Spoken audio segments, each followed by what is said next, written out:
Today, I want to introduce you to a fascinating man by the name of Andy Lytle. He has his hands in so many different projects inside Oregon wine country. It is absolutely mind blowing. His sense of drive, purpose, and humbleness is absolutely mind blowing to me. With the Lytle Barnett label, Aubaine, At the Joy, Windfall, and another project that not many people have heard of, we kind of dive into. So grab a bottle of wine, a few glasses, sit back, relax, and enjoy. And thank you so much. All right, Andy, thank you so much for joining me today. This has been an absolute pleasure to get to know your story and to dive a little bit further. I can't wait to see what comes about. It's a pleasure to be with you. It's super fun. Appreciate your support. Yeah, no, most definitely. I'll pour us a little bit of wine to enjoy Great. During the conversation. Feel free to speak about whatever you want to talk about. If you don't want to talk about it, it's purely up to you. All right. And then toward the end, I will do the little reveal. Okay. And Sounds good. Like the color, fairly light. Yeah. I will. My initial thought looking at his Gamay. Well, I wanted to. I think I said before we started recording, I wanted to bring a bottle of bubbles. Right. Yeah, but it's just impossible to figure out how to bring a blind bottle of bubbles, make sure it's cold, and it's just impossible. Yeah. Well, we have some sleeves, so I'll let you go home with a sleeve or two, and it'll keep it cold. So next time you can surprise somebody with some bubbles. Well, that would be interesting. Pretty fun. Yeah. Yes. Well, cheers. Cheers. Thank you very much. Yes, thank Pleasure you. to have you here. Yes.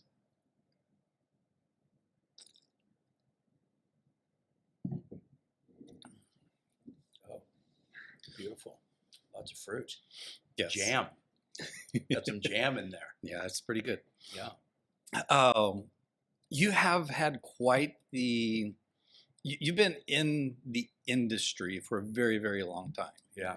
But I'm going to call it the second incarnation of your career. Right. I believe it was December 2018. You took a business trip to San Francisco. That's right. And at the time, you were working for the Jackson family. That's correct. And there were a few events that seemed kind of pivotal to where you're at today. Mm-hmm. Do you kind of want to go into that a little Sure. bit and Yeah, explain? I think it's a great point because it was kind of the thing that kind of got me started. I'd really enjoyed my time at the Jackson family. I'd been there about 10 years. And I was it was a trip down to San Francisco. And I had been contemplating. I had knew that some of the stuff that we had done with Lytle Barnett had been incubating for a number of years. We knew it was kind of coming online, so there was already some thought that I had on what is the next step and who's going to run it, who's going to do it. And I looked in the mirror and it was just me looking back at myself. So I was like, okay, we got to start thinking about that opportunity. Right. But in December of 18, on the trip down.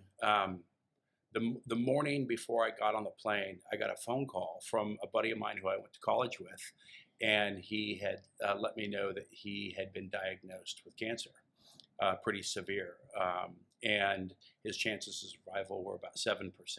So it was very shocking to me to think about my age at the time. I was 48.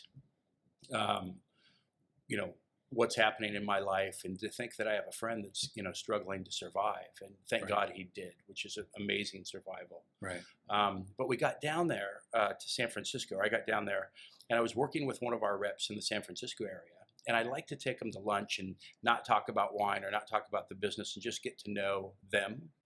And I said, tell me something that's interesting that's happened to you in the last 6 months. And she said, well, my grandparents were in the I can't remember the name of the fire. That was Paradise Fire. Paradise Fire. Yeah. And I go, wow, tell me about that. And she said, well, they're in their kind of early 70s. They're still in pretty good shape, but they were told to flee out of Paradise. There's only one way in and one way out.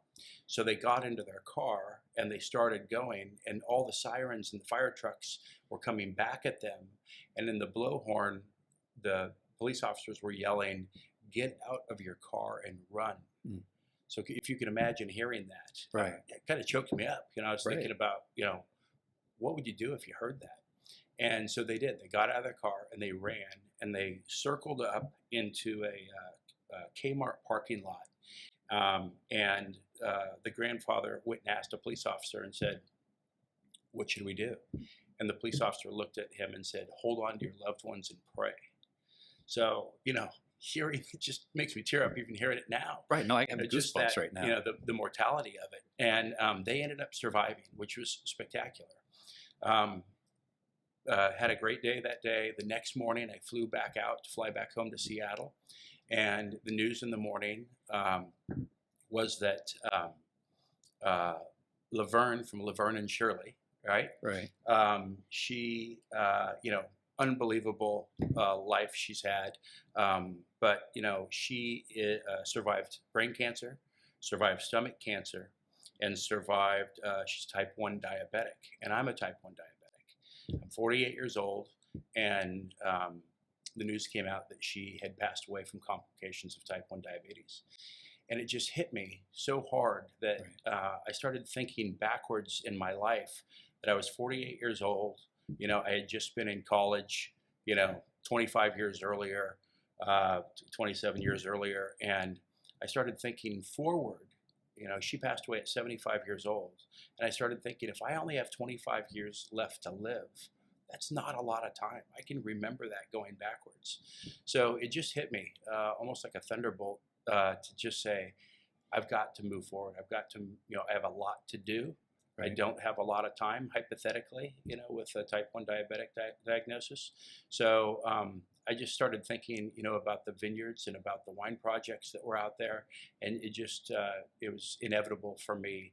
I thought about it for the next few days. I called Barbara right at the beginning of January and told her it was time. She totally understood. And it was at that day that I began the next chapter of my life. And I thought it was retirement, but I've never worked so hard my entire life, but I've enjoyed every second of it since that time. And that's wonderful. And that is such a great story. And again, as I was, doing a little bit of background, that seems like such a pivotal moment. Yeah, it was. It really was. Over the summer, I did my sparkling report. Yeah.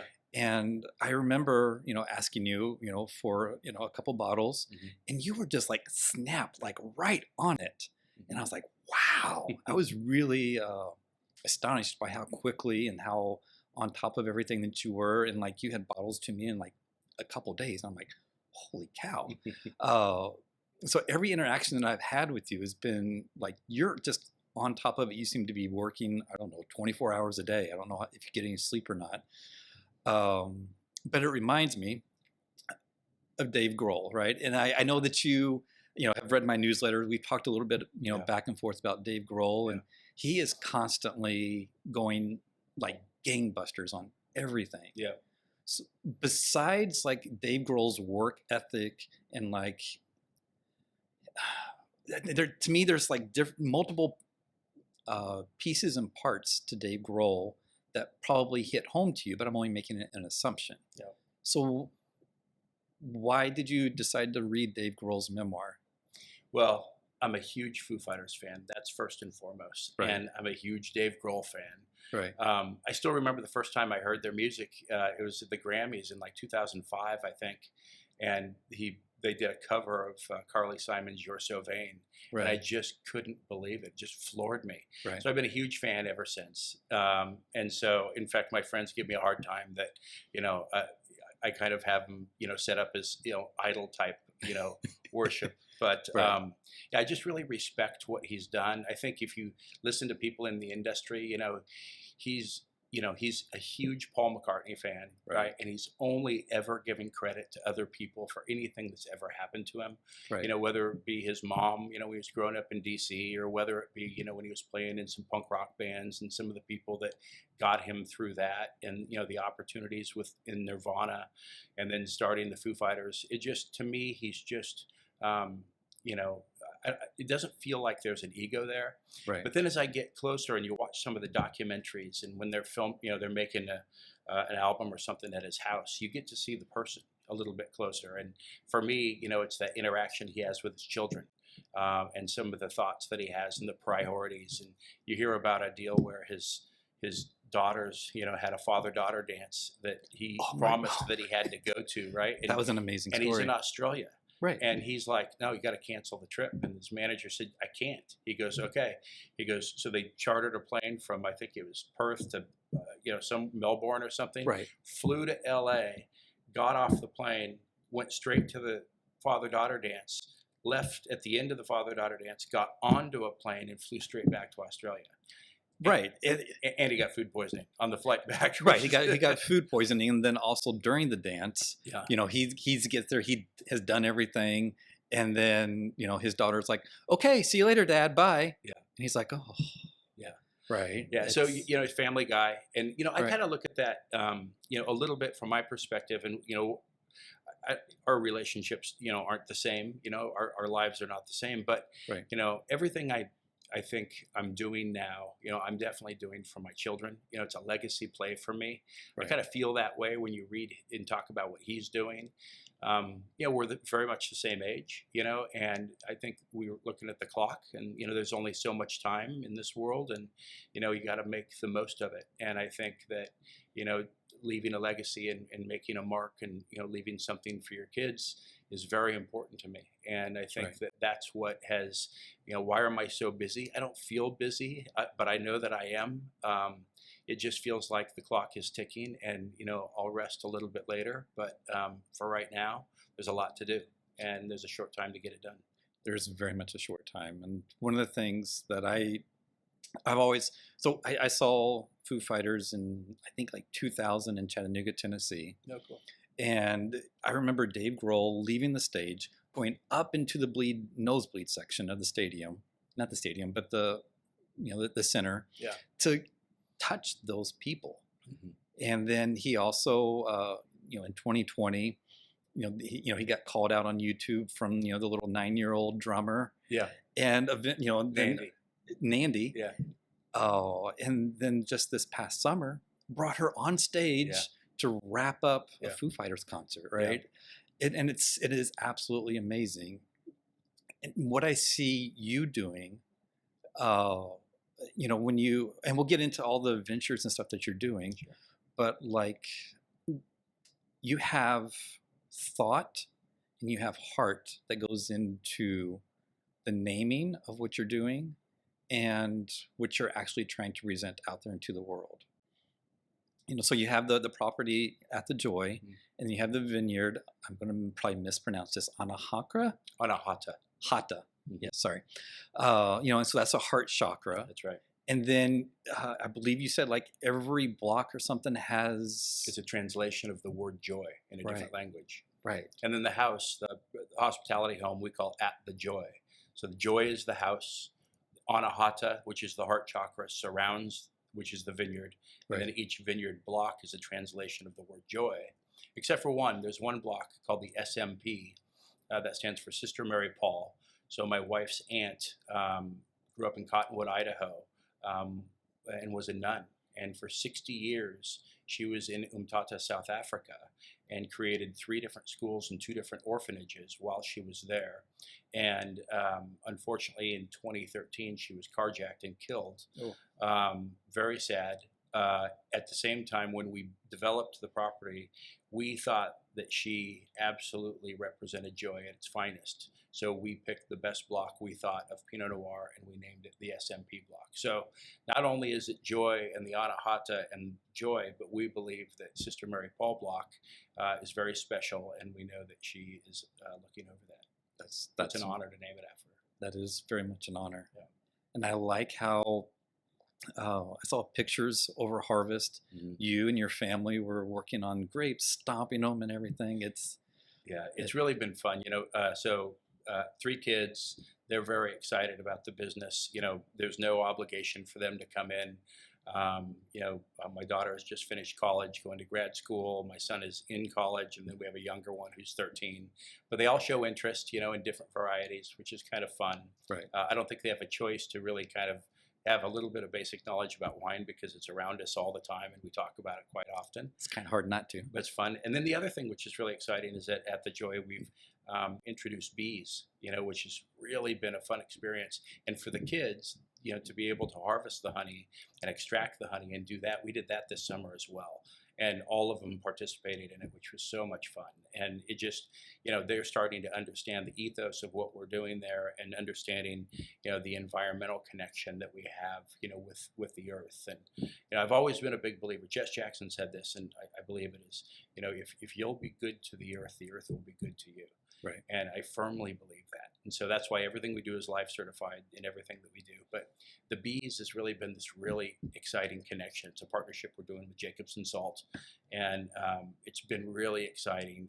Emily Schmeidel is our beekeeper, head beekeeper. We call her the queen bee, and she's been great. She's teaching my daughter how to beekeep, and it's just been a really cool family experience. But for me to have a really family connection to the property, and then have the kids be involved, at whatever capacity, and for that matter, just enjoying the property and being excited about it, just Right. kind of makes me happy. No, I have a 13-year-old daughter, and just to see her light up and just enjoy, I mean, my heart just gleams, Yeah. right? So I can only imagine what that's like for you. Mm-hmm. Yeah, I mean, that's the reward, Right. right at the end of the day. Yeah, Exactly. for sure. The story. So I think so. You have, I'm going to say, like 4 different projects, right? You have Lytle Barnett. I'm going to say At the Joy is like a kind of a separate project. Okay. You have Aubaine and you have Windfall. That's right. To me, it looks like Lytle Barnett was kind of started first. Correct. And I think, were you with the Jackson family at the time when you met Anthony Beck and you were talking horses? I was, yeah. Okay. Yeah, so you want me to go into that piece a little bit? Yeah, go for it. That was a really fun experience. So my partner, Anthony Beck, who has Graham Beck out of South Africa, he's into thoroughbred horse racing. And our family was in thoroughbred horse racing years ago in the 80s. And we had a farm out there. And Barbara Benke is into thoroughbred horse racing. So that's the kind of connection between Barbara and Anthony. And Anthony had a project here in Oregon called Angela that Ken Wright was making the product for him. And Anthony had asked Barbara if Angela could be represented by the Jackson family, through its distribution network. So Barbara asked me to kind of meet up with Anthony, and so we did this launch kickoff in 2011, I believe, at the Allison. And that's where Anthony and I met for the very first time. And I've always been a sparkling wine fanatic, and they make, Peter Fiera, the winemaker for Graham Beck, is a phenomenal, nicknamed Bubbles. He Right. makes amazing product. Right. And I thought that, what a great opportunity. Because about that time was when, Pinot Noir had always been king here in the Willamette Valley. And in 2011, Chardonnay had really started coming online. I think probably 2008 or 9, really, when Isabel, was doing amazing things with Evening Land. And Chardonnay really became, it started to get warmer, became a really great varietal, consistent, super high quality. Now all of a sudden you had 2 of the 3 components for sparkling wine, primarily, other than Meunier, which is a blender, and you can make sparkling wine without it. So my conversation with Anthony was, I think you should think about making some sparkling wine here. You know how to do it in South Africa. It's a different hemisphere. Have Peter come up here and do it, in the off season. And he just kind of nodded, and we just continued a conversation. And then, because of the Angela relationship, I had to, be in contact with Anthony fairly often for the next few months. And we started talking about, every time we would get together, I'd say, Right. What about that sparkling wine idea? So he called me one day, maybe 4 or 5 months later, and said, you really think I should do sparkling wine in Oregon? And I said, I think you're crazy if you don't. And he said, okay, I'm going to do it. I said, that's a good call. He goes, but you're going to partner with me 50-50. So that was it. So Right. That's Lytle Barnett. Barnett is his mother's maiden name. And he didn't want to put Beck on the label because it would be confusing with Graham Beck. So we did Lytle Barnett, an homage to, family names. And, really, if you look at the label, it looks, kind of French. Lytle Barnett, if you think about the houses over there, the big houses, they're usually names, or the growers, or names of families. So, we really wanted to kind of pay tribute to that. And so Lytle Barnett's on the label, so it feels a little bit like it's got a little bit of a French flair to it. Right. And it's really, we're not trying to make, just like we do with Pinot Noir in the Valley, we don't think the Pinot Noir in Oregon is better than Pinot Noir from Burgundy. They're just different, and they're both excellent. Correct. And we feel the same way about sparkling wine in Oregon and the quality that's now there, compared to French champagne. I wouldn't say that we're too young to really compare ourselves to vintage French champagne, but to non-vintage, I think we're there, from a qualitative standpoint. And as you and I were discussing earlier, it's amazing to think that our first vintage of Lytle Barnett was back in 2013.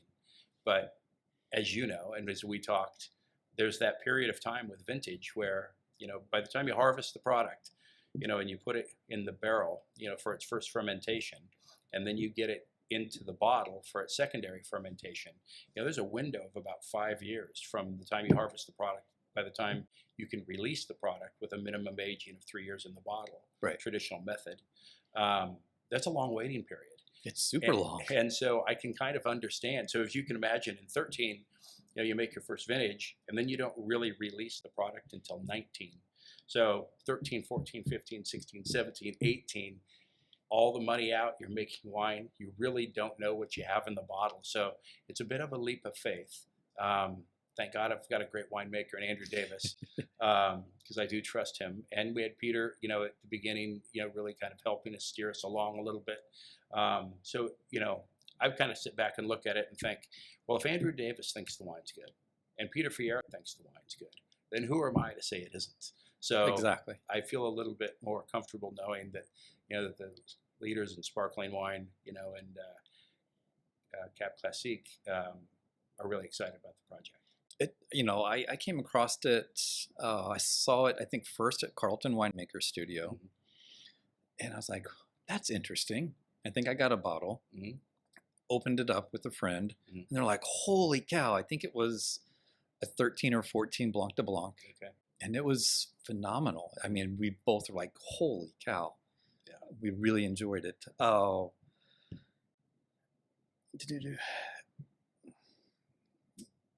Now, as I'm trying to think through a couple other things and trying to go through the the time period Mm-hmm. Yeah. with, I believe you're still with Jackson family, and they bought a vineyard, the Zena Crown Vineyard, Crown, yeah.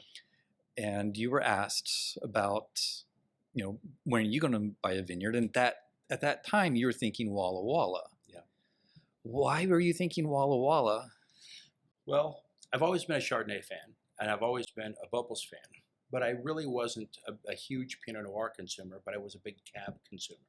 So I have some friends up in Walla Walla that have been making wine up there for years, and they're making incredible wines. I really do. I'm a huge supporter of Walla Walla. I think, they're up and coming at a significant level. I think the quality is exceptional, and I kind of look at Walla Walla a little bit like I do, some of the areas of like Eola, where they remind me of Healdsburg 25 years ago or 30 years ago. They're Right. up and coming, and there's an opportunity there. And I think, I liked Cabernet. There was an idea there that maybe we'll go over there and buy a vineyard, or maybe plant something. Right. And the fun story is that Ken Kupperman, who is one of the greatest guys in the wine business, and his he's kind of manages all the vineyards for Jackson family. We were giving a distributor a tour of the newly purchased Zena vineyard. So this was in 2012, I think 2012. It was fairly early on. And we gave him a tour to the distributor, and he pulled me aside and he goes, "When are you going to buy something?" And I said, "Well, I'm thinking about Walla Walla." And he goes, "Oh, you should really think about here in the Willamette Valley." And we kind of came around a corner blocked by some trees, and I looked across the way, and there was this beautiful home. It wasn't a vineyard, but it was a beautiful home that you kind of sat amongst all these hay fields, and there was a little orchard on it. And I said, "That's a beautiful piece of property." And he looks at me and he goes, "It's for sale." Oh no! And I said, "Oh my God!" So Chris Figgins taught me a long time ago that A+ wine comes from A+ vineyard land. So the first thing that we did is do the soil samples and see what's going on, because there wasn't a vineyard on it. It'd been hay for 30 years. Right. And so we did the soil samples, tested it, came back good. There's a really interesting story about that. So because Jackson family had just bought across the street, the At the Joy property, which is what we were looking at, ended up being this beautiful view back at Zena. So Barbara had looked at the property, and at the time the president of Jackson family was a guy named Hugh Reimers, and they had looked at the property, but they had just kind of absorbed Zena, Grand Moraine, a couple other pieces of property around the valley. So they really weren't in the mood to buy more, land. So they wanted to buy the house, but they didn't want to buy the land. And the trust out of California said, we're not going to split it up. You have to buy the whole thing or nothing. So they decided to, they looked at it. They really wanted it, but they kind of decided not to do it. That's about the same time I looked at the property. And Right. I was looking at it primarily for the land. But what ended up happening was, they said, house is available. So I wasn't looking to buy a house, but I looked at it and my mind kind of went through the opportunity for hospitality, because in the Willamette Valley, we're growing, right? And there's not a lot of opportunities for high-end hospitality. So in my mind, I was thinking in the industry, and I was thinking, VRBO and outside the industry and things like that. And I really saw the opportunity, and it kind of came to me fairly quickly. So I went to make an offer on the property. And what's wild is my offer expired at midnight, and 10 o'clock that night, my phone rang, and it was Hugh Reimers. And he said, Andy, that property that we were talking about across the street that we were looking at, he goes, are you going to make an offer on that? I said, that's my offer that's in there right now. And he goes, are you still planning on using it for hospitality and entertainment? And I said, absolutely. He goes, okay, cool. He goes, we're not going to counter you. He goes, I hope you get the property. Right. And that's it. So I view that completely as serendipitous, right? And it was meant to be, because they could have easily outbid me, easily. And the opportunity, the fact that I knew Hugh, the fact that he knew I was looking at the property, that he had my cell number and called me and said, what are you going to do with this property? Right. And they said, green light, go for it. I think it just allowed me the opportunity to really begin, that next chapter right then and there. And then that kind of falls in line when you went to buy Windfall. That's correct. Right? That's correct. So go ahead. So 2018, Rita Wolf, who's one of the greatest people in the Willamette Valley, I think she's wonderful. She was looking around for property, and she called and said, hey, I found a piece of property. It's 117 acres. It's all forest. Beautiful piece. It had been owned by a blueberry farm family for the last 100 years. And so it hadn't been available, but they wanted to take advantage of, they can't plant blueberries on a hillside. They have to do it on the flats. So they were just taking advantage and cashing out of some of the pieces of property that had just been forest land for them.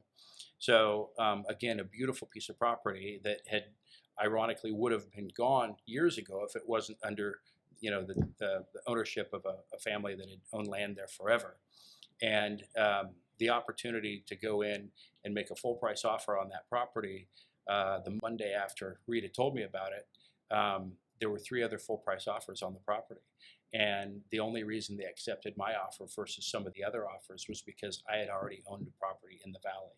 So if you go back all the way to 2012-13, when we bought at the Joy Anahata property, if it wasn't for that phone call, that allowed me to get that property, it really was also that phone call that allowed me to get Windfall. Right. So it's really exciting. So, at the Joy Anahata is a 30-acre piece, and the new property is 117 acres. And we just finished planting it to 55 acres, and half Chardonnay and half Pinot Noir, and a little bit of Meunier in there. So you can kind of get an idea of what we might be doing off of that property. So yeah, really, it was kind of one of the reasons we named, I wanted to name the vineyard Serendipity, but it just seemed too whimsical for me. And so looking up the synonym for serendipity, the first thing that comes along is Windfall. And the double entendre is that, it faces south and it faces west. So it's staring directly at the Van Duzer corridor. So when that name Windfall came, it just struck me again like another lightning bolt, that had happened to me before, and it was the name, and it just absolutely stuck. So, fast forward a little bit, when we make the single vineyard estate wines Aubaine, Aubaine means windfall in French. We just didn't want to name the vineyard the same name as the brand. And Aubaine is doing single vineyard stuff off of Anahata now, and eventually we'll do single vineyard estate off of the Windfall property as well. So that's why we did the name Aubaine. And it's humbleness, right? That's what really comes to my mind, is things kind of fall into place. You seem extremely grateful for everything that has happened. Oh.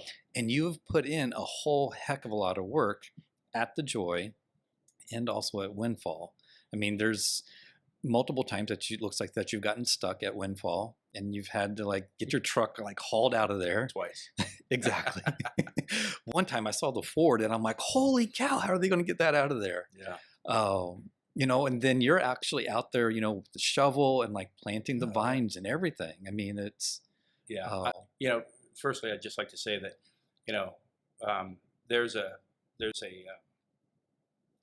our life path has already been determined, and I believe that wholeheartedly, and that these blessings that are coming my direction are gifts, from God. And I just feel truly blessed and honored to receive those, Right. and I feel obligated to. It's funny you think back on for our family, we're 5 generations in the timber business. So my great grandfather would put Doug fir in the ground and plant and reprod those, and it's been in our family for generations. And it's just ironic that here we are all these years later, and then the second chapter of my life, what am I doing? You know, I'm in the ground, I'm working with the earth, and I'm putting vines in the ground. Right. My great grandfather put Doug fir in the ground, but I'm putting vines in the ground. And there is something that is humbling, rewarding, spiritual about what we're doing there. And, just everything from, the chance meeting with Ken Kupperman, the meeting with Anthony Beck, Andrew Davis and Isabel, they're married and they're the two best makers for bubbles and still wine, in my opinion. And, why am I there? Why are they talking to me? Why are they working with me? Right. How did these, now, 150 acres, come under my watch? And it's humbling, and it does feel like a complete gift and a blessing, and I accept it as Right. that. And you kind of glimpsed over Isabel just for a second, but Mhm. let's go back, right? Yeah. So you've been working with Andrew for many years, Yeah. and Isabel actually comes up to you Yeah. when you're not ready to make still wine yet, and it's like, do you want to do still wine? Yeah. Well, what was fun was, because, Isabel had been kind of busy with some of her projects, and, but she had seen everything that we've done, right? Because Andrew and I were working very intimately together since 2013, and it was inevitable that, our relationship with Isabel was going to cross paths. But when we planted Anahata in 2015, she saw all of that. She was part of where we should plant, what varietals should we plant, and those different kinds of things. So she was very aware of what we were doing there. And I think we were thinking about doing a still wine project sometime in the future when she had the time. So when she came, and I thought it would be, maybe in 2022 or 2025. But when she came to me in 2018 and said, I think it's time that we do a single vineyard estate project off the Anahata, Right. I was floored, and I wasn't going to say no. Again, one of those great gifts Right. that just came. Right. And it was a great. So glad that we did it. We have such a great working relationship. And, Right. So what's really fun for me, and we just got done with the holidays and whatnot. But Andrew and Isabel are family, and yet they are family to each other. And so there's something really tight knit and really kind of exciting about what's happening there. And again, huge blessing. Right. No, I couldn't agree more. I was like, when I first came upon that, I was like, Yeah. oh my goodness. Yeah. So I'm just kind of, this is more of a curiosity question. So I've seen a label with the Aubaine, winds, I want to call it. Yeah. But it says Windfall on it. Mhm. So was that just kind of a prototype, or like when you actually produce out of Windfall, is it going to look like the Aubaine label, or did you like kind of change course a little bit? It's good you recognize that. There were a couple iterations. We were going to call the brand Anahata because when we started thinking about the still wine project, Windfall didn't exist yet. Right. So it was originally Anahata, kind of with a little bit of the same label design. Andrea LaRue just is an amazing label designer, and so she's done our Lytle Barnett label as well as our Aubaine label. So it started with Anahata. Then we bought the Windfall piece, and for the same reason we decided not to do Anahata, we were thinking Windfall, but we didn't want to name the brand the name of the vineyard for obvious reasons. Right. And so when we started thinking about that opportunity, Windfall, taking it off of the label and thinking of, because what we do and how Isabel makes her wine, it's very much an homage to Burgundy, right? And stylistically, our Chardonnays are very much like Chablis. Our Burgundies are, I'd say Gevis Chambertin is kind of what we modeled a little bit of some of the Joie, which is our reserve wine, off of that. Right. So an homage to France and to the French Burgundian wines, changing the name from Windfall to Aubaine, created the opportunity for us to have single vineyard off of Anahata. So you have the Aubaine project, and it's from the Anahata right now. Right. And then when the Windfall vineyard comes online, we planted it over the course of the last year and a half. So we have a few more years before we'll start putting, a single vineyard project together. of Aubaine from the Windfall vineyard. Right. So the label will look the same. Right. And I'm glad you mentioned the label. It's really exciting. There's two waves. There's a green wave and a blue wave. And the green wave represents the Eola Amity Hills, and the blue wave represents the winds of the Van Duzer corridor. So it's supposed to be a little bit of a tribute to of a sense of place, Right. and kind of where we are. And so we're really excited about the label and excited about the name. And again, I'm biased to Eola Amity because that's where our vineyards are. Well, yeah, no, totally. And then, diving a little bit into the Eola Amity, I think you referred to, like 20 years ago, when the Castells, Yeah. were there, the climate just, it was hard, Yeah. right? But, over the last 20 years, there has been some climate change, making it a little bit easier to bring in, a little bit more ripeness and make it growing a little bit easier. Yeah. Looking forward, you're building this huge legacy, right? So in 50 years, like, are you thinking that far down of like, what is Eola Amity Hills going to look like with climate change in 50 years? Yeah, well, it's an excellent question. I think when you talk about the Castells, they would say, and when they, founded Bethel Heights, if you look at that Eola Amity Bowl where Anahata and At the Joy is, and where Walter Scott and Xena Crown, and it's in that bowl, and it's protected from the Van Duzer winds, because going back 15 years ago, it would have been too cold, to ripen anything that was facing the Van Duzer winds. And so the bowl is kind of protected, and that's why, and it was for years considered a cold climate, growing region, and it still is, because we have our built-in air conditioner of the Van Duzer. It's amazing to think that, now, if you think about 15 years and nothing maybe on the west side of the Eola Amity Hills could ripen, well, now we have sub-AVAs over there, right? We have the Van Duzer AVA on the other side of the 99. Who would have dreamt that? And even when you go up to Yamhill Carlton, the Grand Moraine property, tucked all the way back up in those fingers up into the mountains. Right. So it used to be that we used to say, it's got to be, can't face west, and it has to be between 300 and 800 feet, and we had all these parameters on what was proper growing area. And then for sparkling, you want high elevation, because you want the vine to stress a little bit, you want it to ripen, but you got to pick it at low sugars and those different kinds of things. And there are all these parameters. Well, those have kind of gone a little bit out the window. Now we're making wines from 300 feet up to 1,200 feet or more. Right. And now we're planting on the west side, of the Eola Amity Hills, because it's warmer. The climate is warm. I talked earlier about the Chardonnay. Chardonnay didn't really ripen here very well. It wasn't a high quality, and it was inconsistent until about 2008 or 9. And then it really kind of got consistent. The quality went through the roof, created that opportunity. And so it's amazing. What's it going to look like in 50 years, to answer your question? I hope, we're not getting into Tempraneos and some Rhone style up here. But, you can see that happening in Southern Oregon, and you can see that moving up into Roseburg. And I really applaud what's going on in Southern Oregon. I grew up there. I grew up in Grants Pass, and the farm that I grew up on is now vineyards, and we couldn't even dream. It was too wet. Right. And now there's vineyards all over that property. So, and you can see the people leaving California. Water's probably going to be worth more than gold here eventually, especially in the agricultural business.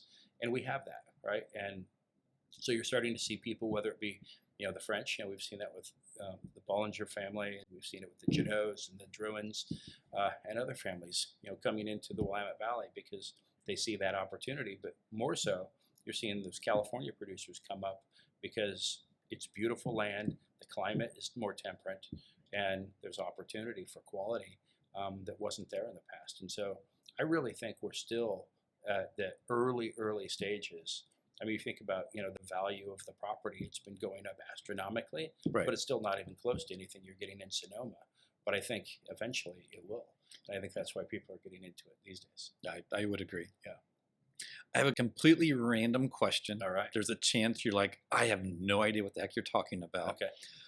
But with you being like on top of it, like technologically, you seem to be like, and you might have your niche, like I'm good at this, but everything else outside of it, I suck at. So if you're like, I don't know, just, do you know what NFTs are? Oh yeah. So Have you thought about like NFTs in the wine world? It's so funny you say that.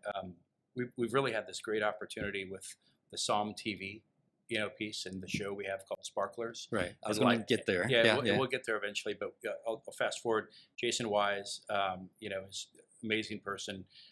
We've had a great experience run over the last year, and it's still running right now on SOMM TV. Super fun. But there's a guy that's one of the participants in it. His name is Matt Kaner, Mhm. great guy out of Los Angeles, and he's done a couple of restaurants. And he called me and said, "You ready to do NFTs?" And I said, "What's an NFT?" And he started laughing, and he goes, "Oh man, we got to do some education." So they're looking at it. Right. I'm starting to, understand it. Here's what I would tell you. Kind of like cryptocurrency, Bitcoin. Right. I've had my financial guys sit down directly across from me, like you are, and explain it to me for an hour. And at the end of it, I'm like, I don't get it. So I'm a little like that right now with NFTs. That's fair. That's fair. Non-fungible token. Right. Thinking about the idea that a picture of a wine label or a bottle or vineyard could be something of value to me is, I understand a baseball card, Right. but I don't yet understand, the concept of what the value might be. But I'm completely open to it. Right. So you always surround yourself with people that are smarter than you. That's always, it's worked for me because it's not very hard to do. So, but you need to give yourself a little bit more credit. Go well, on. I don't understand NFTs. Well, So, no, it's difficult. Yeah. And kind of the reason I brought it up is I think if you think about NFTs, and let's take it outside of like the art world and JPEGs, Mhm. and let's like bring it into the real world. Yeah. Right. You have a collection. You have At the Joy, you have Lytle Barnett, you have Aubaine. So you can actually create an NFT that actually, let's say, is a membership. And let's say there's only 100 memberships in the world. And what you get out of this membership is access to your wine or to your hospitality, or to events. And there's only 100 of them in the world because they're like, think of them as certificate of authenticity. Sure. And you can actually verify it. Yeah. And you own this for a period of time, or it could be a lifetime or whatever. Mhm. Then you create that scarcity like a baseball card. Mhm. And people have the ability to resell those. Yeah. And then it just kind of builds upon each other. And it's an interesting concept. So I wanted you to ask I wanted to ask you Yeah. if you thought about it in the wine world outside of like a wine label or, a JPEG. I would say we're not against it. We're definitely thinking about it. And Right. thank God I've got kids that are of the age that understand it even better than I do. But, absolutely, I would agree. We have assets. Right. We have assets that if there's a way to have an NFT opportunity, we'll go ahead and take a strong look at that. Right. I might be calling you about that. Sounds like you know a little bit more about NFTs than I do. Maybe a fraction. Maybe a fraction. So you talked about sparklers, right? You've talked about being kind of in the right place at the right time. Yeah. And in case everybody else doesn't know, so Sparklers is like a reality TV show that was filmed at the Joy on SOMM TV. It's all part of the SOMM movie series. Yeah. You seem to be everywhere, all over the place, and you just seem to be in the right spot at the right time. How did all that happen? A gift again. It was at the end of 2019. We knew that we were going to be launching into the market of California, and so I guess this was the end of 2020. At the end of 2020, we knew we were going to be launching in 2021 down in California, and COVID had just kind of began and kind of shut the industry down, and it kind of slowed everything down, especially for on-premise and high-end wines, and slowed down fairly dramatically. So I went to some of the folks we were working with at Vino, and they recommended that we send some wine to maybe the top 40 restaurants or sommeliers down in California. So we did that. So we took a bottle of Lytle Barnett Brut 2014, wrote a note that said, I know it's been a tough year for everybody. Enjoy this bottle of Lytle Barnett sparkling wine over the holidays with your family and friends. Looking forward to doing business with you in 2021. Right. And we sent it to 20 SOMMs in LA and 20 SOMMs in San Francisco. And everybody got back very appreciative of it. Again, going back to Matt Kaner, he called me and said, I need you to be by your phone in 15 minutes. So I said, okay. So he and Jason Wise called and said, we have an idea. And it was at that time that, they still didn't have sparklers completely in their head. They had the name, and they knew they wanted to do a food and wine pairing competition, Right. Where sommeliers were the judges, but they didn't have it all pictured yet. And they said they wanted to do wines from around the world. So they had 3 sparkling wines from France. They had 2 sparkling wines from Italy, and they wanted to do a domestic, and they didn't want to do California. So they asked us to be the domestic. And so, it was a no-brainer. Right. So then they came up, they took a look at the Joy, because there was going to be an episode for each one of the projects. But because of COVID and the inability to travel, they came up and they looked at the Joy and then said, would you be interested in allowing us to film, a majority of sparklers here at the Joy, because we can't travel? And Right. again, it was like, of course. And so the opportunity for Lytle Barnett to get that exposure, the opportunity for At the Joy and the Anahata Vineyard to get that exposure was invaluable. So, again, it was a gift that just, maybe it's paying it forward. We sent the bottles out, Right. Touched the right people, the opportunities were there, and that's how it happened. It's been a great relationship. That's absolutely amazing. Yeah. Yeah. Oh, I've thoroughly enjoyed watching. Did you get to tasting the samples? Were you there during the? I was there during the filming of the Lytle Barnett. There's ended up being 13 episodes. Okay. Lytle Barnett has 2 episodes, and then who knows, maybe the finale. I do not know the answer to what the finale looks like, but I was there for the filming of the Lytle Barnett pieces. Wasn't there for the filming of the rest. They filmed 8 episodes at Lytle Barnett, and at the Joy, and then the remaining 5 episodes they filmed down in Sonoma. So they've now, where it is in the sequence, they've now finished all the filming, or they filmed the show is done with the shows at the Joy. Now they're moving to California for the last 5 episodes. Right. And then we'll see what happens there at the end. But I think you just don't want to tell no, us. I really don't know the answer. Okay. They really sworn me. I mean, I didn't even have to swear secrecy because they won't tell me. Oh, But I'm excited. yeah. No, I've been watching it every week. And again, whether we win or lose, it really doesn't matter. The opportunity to be part of that sequence Right. was amazing. And then what's cool is, it's airing on SOMM TV right now, but then once it finishes its initial run on SOMM TV, Right. it's going to stream on all platforms. So Netflix, Hulu, Oh, wow. Amazon Prime, all of those things. So, and it'll be something that we'll be able to revisit and come back to. So Right. hopefully the gift that keeps on giving. Yeah, no, that's one of the things so me being in technology, there's a term called the long tail, right? Yeah. And, I can see like where Sparkler is going. I mean, that whole long tail effect is just going to keep going and going and going. Let's hope so. Yes, that'd be great. The Oregon wine community. I have to talk about the Oregon wine community. Can you pick out a story or two that really resonate with you about the Oregon wine community? Wow. I know and it's difficult to pick like one or two.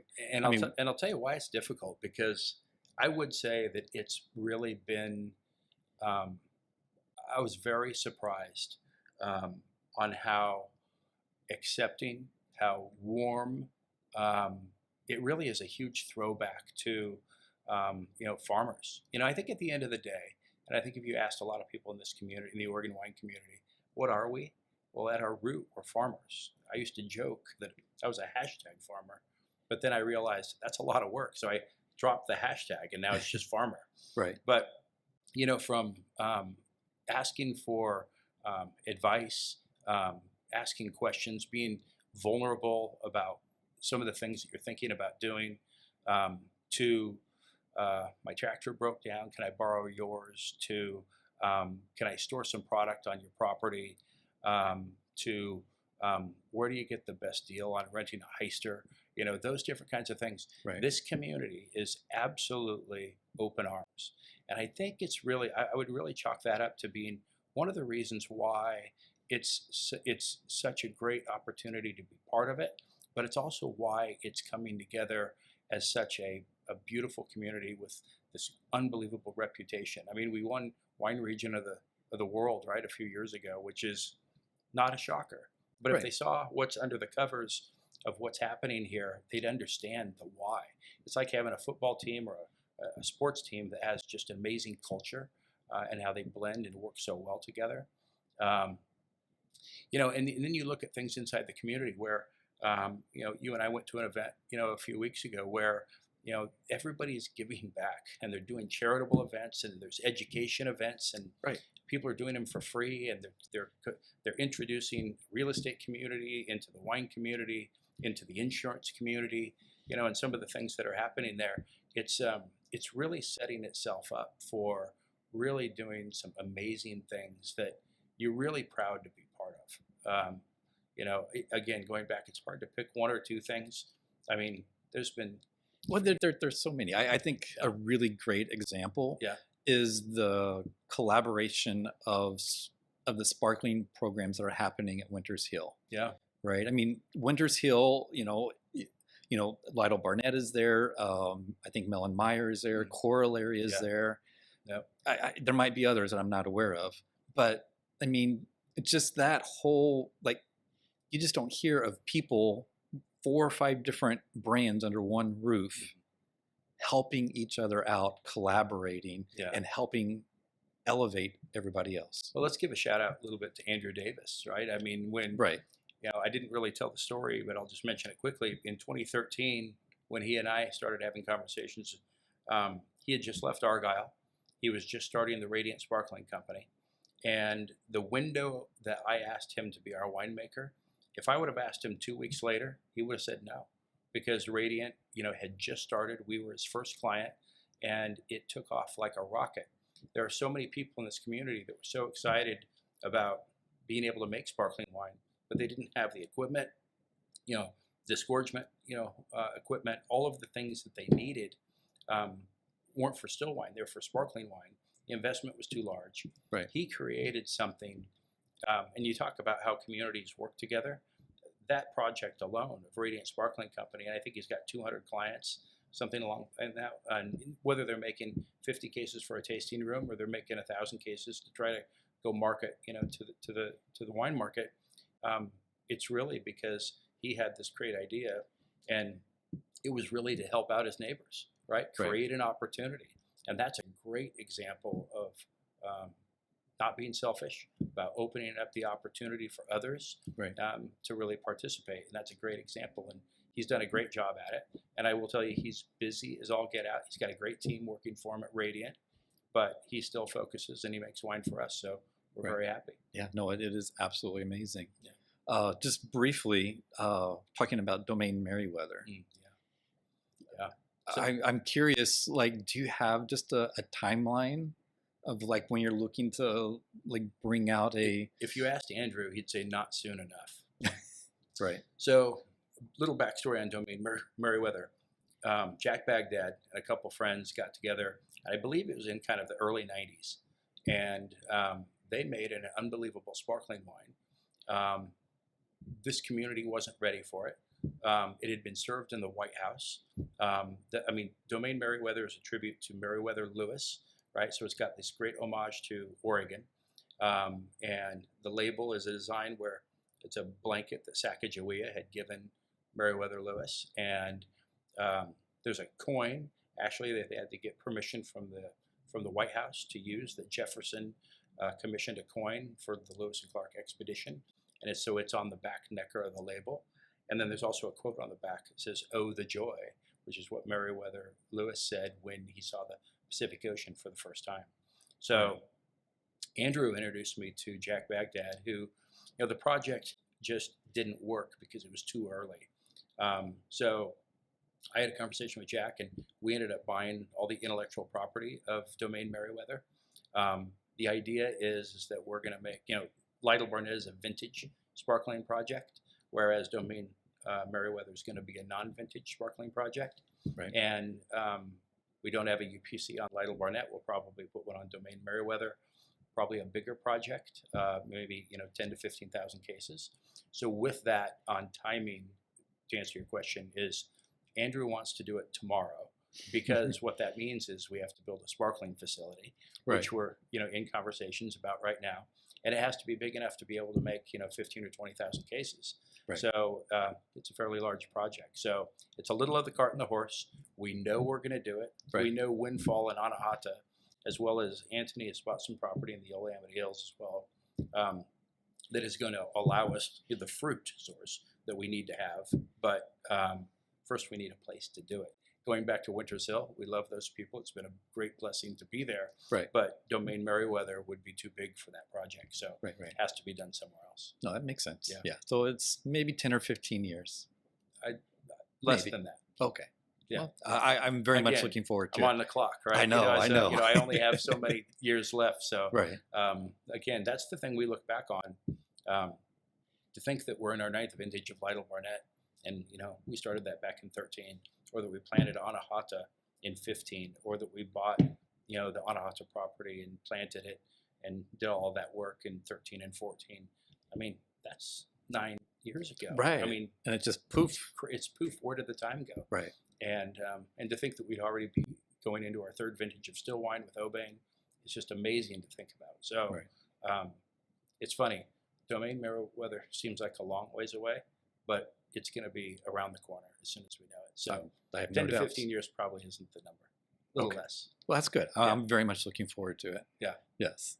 All right. We'll get into some rapid fire questions, and Okay, then great. we'll Yeah, do some revealing of the wine. Oh, great. Okay. So when you were doing harvest last year with your family and everything, was there like a favorite artist that everybody wanted to hear during harvest? Well, let's just say that. So as I listen to music, I know it's rapid fire, but I start my day with classical music, and then I usually get into country in the middle of the day. And I love Chris Stapleton. Okay. I love Kenny Chesney. Okay. So when you're out on the farm, that is really the music. But inevitably, it finishes with a little Foo Fighters, some Pearl Jam. But first thing in the morning, my favorite thing is it's either classical music, but if you're at the Joy, Right. it's John Coltrane. And it's so great to walk around in the morning when the fog is sitting around listening to Coltrane through the music and the speakers. It's great. That would be amazing. Yeah. That would be great. So it wasn't a straight answer, but it was. No, that's good. It's what happened. That's great. Yeah. Do you have a favorite indulgent food? Oh my God. Yes. It's so hard to pick one. It is. Yeah. I love bubbles, and bubbles go great with French fries. But French fries is probably not my indulgent food, but I would say, I don't know, if you have a little caviar or some creme fraiche and Right. some bubbles, that's Oh. very hard to beat. That would be. It's a little indulgent. Right. Well, I mean, that's what we're talking about. Right. Favorite indulgent Yeah, food. there it is. Yes. If you could choose a superpower, what would it be? Joy. Okay. I believe joy is a superpower. I Right. believe that as a healing power. We didn't talk about the Children's Cancer Association, but I've been part of it for 20 years. Yeah. Chaired it for 7, and I believe joy is a superpower. I would agree.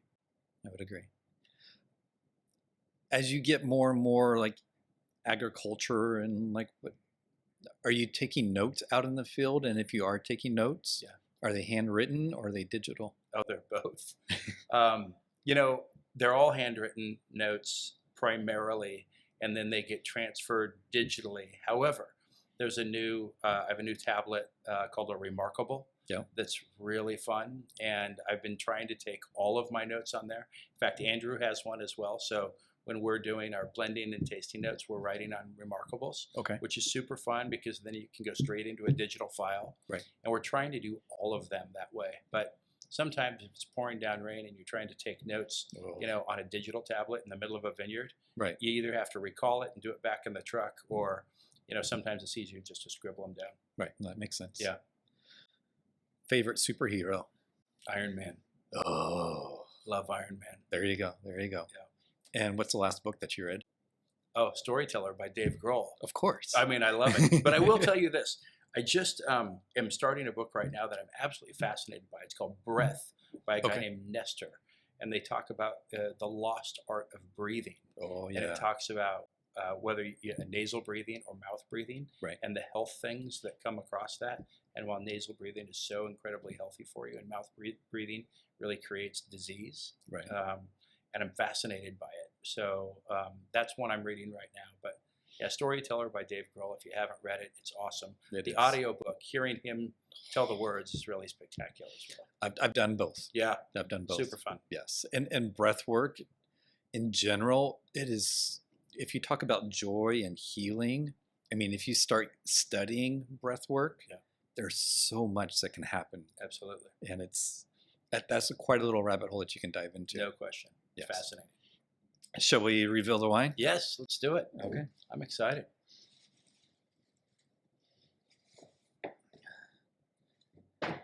Isabel. Yes. Lavinia Elton Vineyard. Yes. 15.